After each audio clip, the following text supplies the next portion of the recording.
সেরা মানের নেপালি গির একটা দেখছিলাম আমি।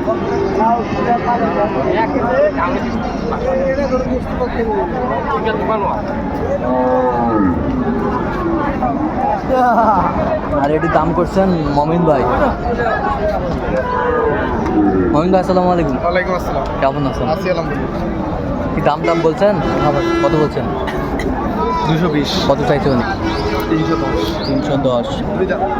দুই দাঁত। অরিজিনাল নেপালি। অরিজিনাল গির গির গির নেপালি। আমার 25টা আছে। 25টা আচ্ছা। আপনি একশো নেওয়ার জন্য এইটা আর ওইটা। আচ্ছা, এরকম সংগ্রহ বা কালেকশন যদি কেউ নিতে চায় দিতে পারবেন? অবশ্যই আমার নামে ব্রোকলি আছে। নাম্বারটা বলেন তো। 017 015 36 9। সেরকম স্কুল হবে।